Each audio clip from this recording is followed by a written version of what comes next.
ताजमहल 400 साल पहले बनाया हुआ इंजीनियरिंग का एक जबरदस्त मास्टरपीस है जो आज भी पूरी मजबूती से खड़ा है। इसकी टेक्नोलॉजी को देखने के बाद साइंटिस्ट आज भी ऐसा मानते हैं कि शायद ही आज फिर से ऐसी बिल्डिंग बनाई जा सके। जितना अट्रैक्टिव ताजमहल देखने में लगता है उससे भी ज्यादा अट्रैक्टिव इसकी इंजीनियरिंग है और शायद इसी वजह से यह आज दुनिया के 7वें अजूबे में शामिल है। इस वीडियो में हम ताजमहल के कंस्ट्रक्शन की बेहतरीन इंजीनियरिंग को समझने की कोशिश करेंगे। ताजमहल आगरा में यमुना नदी के किनारे बना हुआ है और इसका साइट सिलेक्शन भी एक बहुत ही टेक्निकल डिसीजन था। यदि आप इस्लामिक आर्किटेक्चर को देखते हो तो ये मोस्टली गार्डन के सेंटर में बने हुए हैं, लेकिन ताजमहल की हम सैटेलाइट इमेज देखें तो यह गार्डन के सेंटर में नहीं बल्कि गार्डन के नॉर्थ में बना हुआ है। तो क्या यह एक मिस्टेक थी इस्लामिक आर्किटेक्चर की या एक ब्रिलियंट इंजीनियरिंग? यदि इन सैटेलाइट इमेज को थोड़ा ऊपर से देखें तो यहाँ पर भी आपको एक परफेक्ट सिमेट्री दिखाई देगी। ताजमहल के जस्ट ऑपोजिट साइड में एक और सेम टू सेम ऐसा ही गार्डन बना हुआ है जिसका नाम है मेहता बाग गार्डन, जो सेम साइज और सेम स्क्वायर में है। और आज की मॉडर्न इंजीनियरिंग से हमें पता चला कि उस टाइम के इंजीनियर्स ने नदी और इस गार्डन को भी इसी ताजमहल का ही पार्ट बनाया है। और इस हिसाब से देखा जाए तो ताजमहल गार्डन के एकदम सेंटर में बना हुआ है। और ताजमहल को मेहता बाग गार्डन से देखा जाए तो यहाँ से भी यह एक शानदार लुक देता है। इसके साथ नदी से यदि आप ताज को देखोगे तो नदी में ताज का शानदार रिफ्लेक्शन दिखाई देता है, जो असल में इंजीनियर्स के दिमाग में ब्रिलियंट विजुअल्स थे ताजमहल को लेकर कि यह बनने के बाद में कौन सी साइड से कैसा दिखेगा। ताजमहल का फाउंडेशन इतना मजबूत है कि अर्थक्वेक, फ्लड्स और भारी बारिश की सिचुएशन में भी यह शान से खड़ा रह सकता है। ताजमहल के फाउंडेशन का आइडिया मिलिट्री फाउंडेशन और सिविल इंजीनियरिंग से लिया गया है जो इनडिस्ट्रक्टेबल है। नदी के आसपास के एरिया में एक स्ट्रॉन्ग फाउंडेशन तैयार करना बहुत चैलेंजिंग काम है, क्योंकि एक तो पानी की वजह से मिट्टी का कटाव होता रहता है और ऊपर से फिसलन भरी मिट्टी जो किसी भी फाउंडेशन को डिस्ट्रॉय कर सकती है।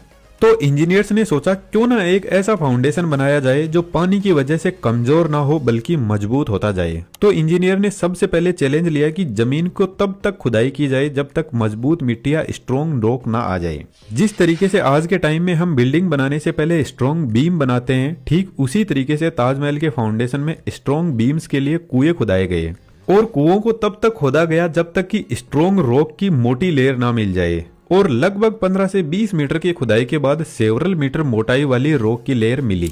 1632 में जब ताजमहल का कंस्ट्रक्शन स्टार्ट हुआ तो उस टाइम तक सीमेंट का आविष्कार नहीं हुआ था। तो इंजीनियर्स को एक ऐसे मोर्टार की जरूरत थी जो स्ट्रॉन्ग भी हो और पानी के साथ में मजबूती से टिका रहे। तो उस टाइम तक एज ए मोर्टार लाइम ही था जिसको चूना बोला जाता है। और आज भी बहुत सारे लोगों की चॉइस सीमेंट की जगह चूना ही होता है। कुआं बनाने के लिए सबसे पहले राउंड शेप में वॉल बनाई गई और फिर इसमें वुडन पाइलिंग की लेयर सेट की गई और सेंटर में एक लकड़ी की शाफ्ट सेट की गई और फिर चारों तरफ छोटे छोटे पत्थरों को भी भरा गया और साथ में चूना को भी भरा गया। फिर एक और वुडन पाइलिंग सेट की गई और फिर से लाइम और पत्थरों को साथ में भरा गया। इन छोटे छोटे पत्थरों को मलबा भी बोलते हैं। इस तरीके से 100 से भी ज्यादा कुएं बनाकर एक मजबूत फाउंडेशन तैयार किया गया जिस पर ताजमहल को बनाया गया।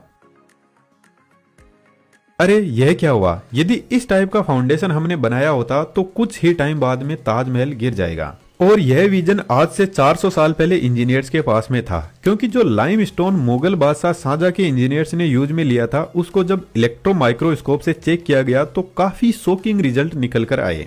लाइमस्टोन में बहुत सारे स्मॉल ग्रेन्स, प्लांट डेब्रीज पाए गए जिनमें मोस्टली शुगर, काली मिर्च, चने का आटा और कुछ लोकल फ्रूट्स और ट्री रेजिन्स जिसको पेड़ से निकलने वाला गोंद भी बोला जाता है, जो आई थिंक आपने ट्रीज पे चिपका हुआ देखा होगा। इन सब को चूने के साथ में मिलाकर फिर वेल में मलबे के साथ में भरा गया और कुएं से एक शाफ्ट को बाहर निकाला गया और इस तरीके से हंड्रेड्स ऑफ कुओं से एक स्ट्रॉन्ग वाटरप्रूफ स्ट्रक्चर बनाया गया।